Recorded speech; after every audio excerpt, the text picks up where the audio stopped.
Hi guys, Casper MMA here, and today back with another UFC prediction video on the channel. Today, giving my predictions for UFC 329, McGregor versus Holloway 2. Now, our last UFC prediction video was for UFC Baku. I think we did really well in picks. We got let's see, I think 11 out of 13 correct. Very good. Predicted the main event. We got Fiziev to win against Torres, and overall it was quite a fun card. Quite a lot of finishes in that, and overall, yeah, decent predictions. But now we're moving up to this week, UFC 329. I can't quite believe McGregor is actually fighting again, because we've obviously been teased before when he's pulled out and stuff, but this time we're actually getting him, it seems, and I'm not going to believe it until he walks into that octagon on Saturday night. But honestly, I can't wait. Looks a fun card as well, so I'm looking forward to giving my predictions and watching it this weekend. But before I do jump into my predictions, make sure you guys are new around here and you're enjoying this content, you go down below and hit that subscribe button. It's free and it's much appreciated. So there is a total of 14 fights on this card, and we kick things off with the first prelim of Cody Durden versus Alessandro Costa, and I'm going with Costa in this fight. It's a really interesting late change in this fight because Costa has stepped in as a replacement opponent, but I think he actually is the more dangerous fighter here. Durden is tough and experienced, and he can make fights ugly with his wrestling and his pressure, but Costa, I think, is just going to be the cleaner finisher of the two. I mean, he carries a lot of danger on the feet, sharp in transitions, and I feel like if Durden's focusing on the grappling exchanges, I think Costa can threaten the submissions. Durden's path to victory is to wrestle, hold his position, and make this a close fight. Maybe go like the 3 rounds, make it a close decision. But he can be hittable and has moments where he fades and gets caught. So I think Costa has the better finishing instincts, and even on short notice, I think he's going to have the more damaging moments. So I'm picking Costa to win by submission. And now, next up on the card, we have Ryan Gandra versus Zach Reese. And I think Reese will win this one. Definitely not one of my safer picks of the card, but I do think Reese has some value on his side. Gandra does have a nice record, and he's coming in with some confidence, but Reese has fought the better level of competition of the two of them, and I think he just brings a more dangerous and chaotic style to this fight. He's tall, long, and just carries a real finishing ability, especially early on in fights. The main concern with Reese is his durability, because he can be hit and be dragged into some wild exchanges. So this could easily go wrong for him in this fight. But stylistically, I think if he can use his reach, put pressure on Gandra and force him to deal with his awkward frame and power, then I think he can get him out of there. So I feel like this fight where someone is probably going to get hurt early on, and I'm leaning towards Reese being the one landing the bigger shots of the two. So I'm going to pick Reese to win by KO. And now we're moving up the card to Farid Basharat versus John Garza, and I'm going with Basharat out of these two here. This is the clearest pick on the card, I think, for me. Well, one of the clearest, because Garza is stepping in on short notice for his UFC debut, and it's a very hard spot for someone as composed and well-rounded as Basharat. I mean, Basharat's undefeated, already proven he can win at UFC level, and he's just very good at controlling the pace of fights. He's not always the most aggressive fighter, but he's smart, he's defensively responsible, and just knows how to win rounds. Garza might come in, he's got nothing to lose and stuff, so you never know what might happen. But short notice debut fighters are like against undefeated prospects as well, it's a very difficult ask for him, to be honest. And I expect Basharat to be cleaner everywhere in this fight. He's going to think he'll mix in the grappling when needed, stay safe, and then win some minutes. So I do think, I don't think he's going to really force a finish here. He probably will get it because Garza obviously making his debut, but I just think Basharat will win this fight by decision. Moving up the card again, we have Damian Pinas versus Cesar Almeida, and I'm going with Pinas to win this fight. Very funny name, I know this, but this fight is pretty fun. It's a proper striker versus striker matchup, and Almeida is definitely dangerous because he has the more polished kickboxing background. And if this fight is slow-paced and technical, Almeida can absolutely have some success here. But I am going with Pinas because he's the younger fighter. He's longer. I think he's more explosive. And I just think he's got the more upside at this stage in his career. Almeida's now 38, and he still has great striking. But MMA is different when he's dealing with pressure, smaller gloves, the clinch exchanges, and it's just someone who's just more explosive when he's coming forward. Pinas does have a strong finishing record as well, and I think his size, aggression, and power is going to make the difference in this fight. I do expect Almeida to have some moments, maybe early on as well, but I feel like Pinas's physicality and finishing instinct will eventually take over here. So I'm picking Pinas to win by KO. And now we move up to a women's fight now. We have Tracy Cortez versus Wang Kong. Now, I'm going with Wang Kong to win in this fight. It's one of the tougher fights to call on the whole card, to be honest, because Cortez does have a clear path to victory with her wrestling and her control, and if she can get some takedowns and slow the fight down, she can make Wang fight off her back, then she can win a decision here. But I am leaning towards Wang because I think she's just going to land the cleaner and more noticeable shots when they're on the feet, and I think sometimes that it matters when it goes to the judges, especially like women's fighters and stuff. So I feel like Wang is strong, sharp, and I think she'll be able to, if she can defend enough of the takedowns and the grappling and get back to her feet quickly, I think she can win in the striking exchanges. The risk is if Cortez makes it ugly and steals some of the rounds and control time.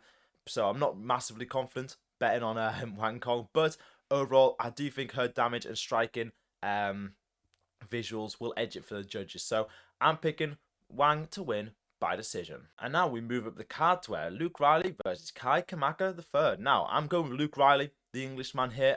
He's a good fighter. He's undefeated. He's got some momentum as well coming into this fight. I just think his volume and pressure are going to be the biggest factors in this fight. Kamaka is experienced and tough, and not the type of guy who can just easily run through. So I don't think it's a guaranteed finish with Riley in this fight, but he is the fresher fighter of the two and throws at a good pace. And I think he can keep Kamaka on the back foot for long spells. Kamaka's path to victory is to use his experience and mix things up, make Riley uncomfortable in there. But I just think Riley's output and confidence will win in the rounds here. I expect this to be quite a competitive fight, to be fair, but Riley should be landing more, pushing the tempo, and doing enough to impress the judges. So I'm going to pick Riley to win by decision. And now, moving up the card again, we go to Cody Garbrandt versus Adrian Yanez. And I'm going with Yanez to win this one. It's a tough one emotionally to pick here because Cody Garbrandt, former champion, and at his best, he was so good. But nowadays, the durability concerns are just impossible to ignore. I mean, I want to pick him as much, but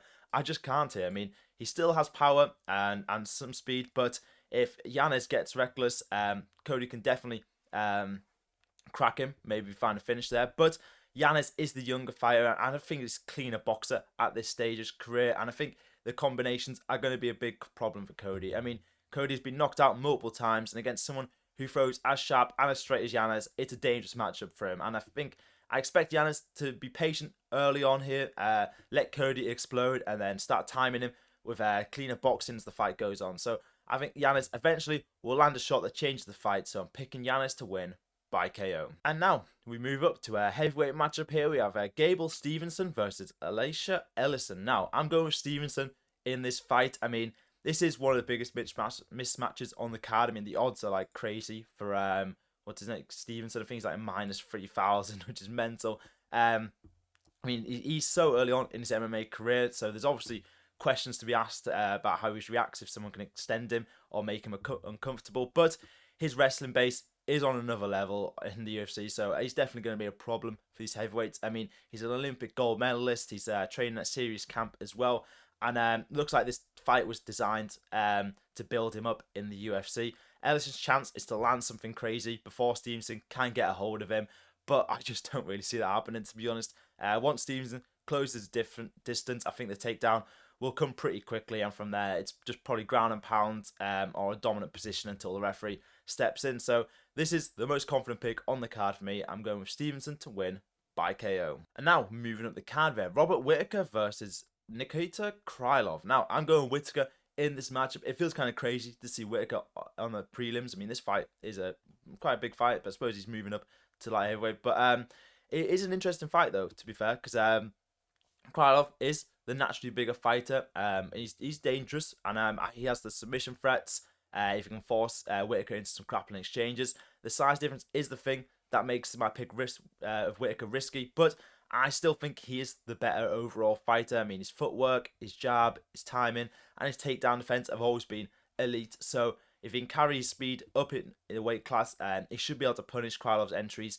Krylov can be dangerous early on, but he can also leave openings when he attacks, and Whittaker is brilliant at finding counters and making opponents pay for overcommitting to shots. So I can see this being a decision if Krylov is durable in this fight, but I think Whittaker's speed and accuracy will be able to break him down. So I'm picking Whittaker to win by KO. And now we're moving up the card where Bobby Green versus Terrence McKinney, and I'm going with Green to win this fight. This is my underdog pick of the card here because I think he's a slight underdog. I'm not sure the odds really. I never really checked them much, but McKinney, is always terrified in the first round of fights. He comes out fast, he's explosive, and can hurt and submit people very quickly. But the issue is, if he doesn't get you out of there early, the fight can very quickly turn against him. King Green is experienced, he's slick, hard to read, and he's very good at surviving dangerous moments and making fighters pay when they slow down. The first 5 minutes are the scariest because McKinney can absolutely blitz him, but if Green can get through the opening storm, I think his boxing, his composure and cardio will start to take over here. So I can see Green frustrating McKinney, making him miss, and then landing more and more as the fight goes on. So I'm going to pick Green to win by KO. And now we move up the card to where Brandon Royval versus Lone'er Kavanagh, and I'm going with my boy Kavanagh in this fight. Royval is always a dangerous fighter because he thrives in chaos. He's awkward, he's aggressive, he attacks submissions, and can turn fights into a scramble fest very quickly. But I am siding with Kavanagh here because I think he's just the cleaner athlete and the sharper striker, and I think he can stay more composed over the 3 rounds. Against Royval, the biggest thing is not getting dragged into his type of fight. If Kavanagh can keep it at range, land the cleaner shots, and avoid giving up wild grappling exchanges, I think he can win the rounds. I mean, if his fight against Brandon Moreno was crazy, no, I didn't think he had a chance there, but then he schooled him in Mexico as well. So if he beats Royval here, that's going to be mental, and then it opens up some great matchups against Tyra and Van for the title. I mean, it's looking good, the flyweight division at the minute. But back to this matchup, Royval, I think will have some dangerous moments because he always does in fights, but I do think Kavanagh's speed, his control, and I think he's going to have some cleaner work in this fight will be enough to edge the round. So I'm picking Kavanagh to win by decision. And now, next up on the card, we have Cory Sandhagen versus Mario Bautista, and I think Sandhagen is going to win this fight. Bautista is a really good fighter, and I don't want to overlook him here because he's well-rounded and he can grapple, and he's on a pretty strong run as well, so it's definitely not an easy fight for Sandhagen, but I just think Sandhagen has fought at a much higher level of competition, and that matters in this fight. I mean, his striking is so varied. He uses range really well and attacks with knees, kicks, body shots, and I think it's just hard to read over 3 rounds. I mean, Bautista's best path to victory is to mix in the wrestling and make this a messy fight, but Sandhagen is very good in scrambles and very good at making adjustments. I think Bautista will have some success in spots in this fight, but Sandhagen's movement and experience and his volume should win him enough of the rounds here. So I'm picking Sandhagen to win by decision. And now we move up to the co-main event. We have Benoît Saint Denis versus Paddy Pimblett, and for once, I'm not picking Paddy. I'm going with Saint Denis to win this fight. I mean, I think I've picked Paddy in every fight he's had, but then he lost to Gaethje, and then it ruined my streak of picking him. But this is a very fun fight, and I'm looking forward to this one as much as I'm the main event. Paddy, he's tough, he's confident, and he's dangerous on the ground, but I just think Saint Denis is the more physical and dangerous fighter here. BSD, he brings crazy pressure, and he's strong in the grappling, and I just think he can make Paddy uncomfortable by forcing him backwards.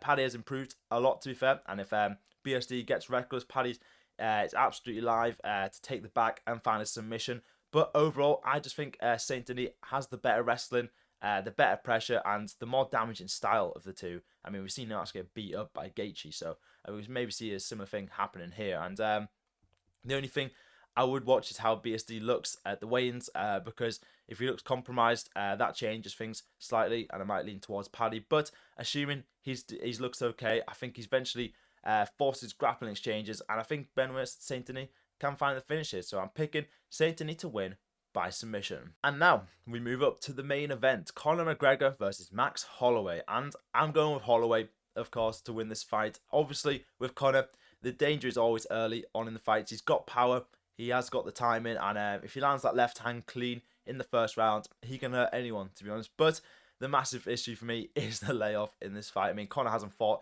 in years. He's coming back after the leg injury, and he's fighting someone who stayed active against elite competition in Holloway. And Holloway's pace is his biggest weapon here as well. He can take shots, he can drown fighters with volume, and the longer the fight goes on, the more I think it favours Max. I expect Conor to look sharp early on and maybe even win the first round, but once the pace picks up, I think Holloway will start to take over with pressure, cardio, and combinations. So I'm picking Holloway to win by KO. So there we have it. There are my predictions for UFC 329. Let me know down in the comments if you agree or disagree with any of my picks. And that's all for today's video. If you guys enjoyed, remember leave a like, hit the subscribe button, and I'll see you guys next time. Goodbye.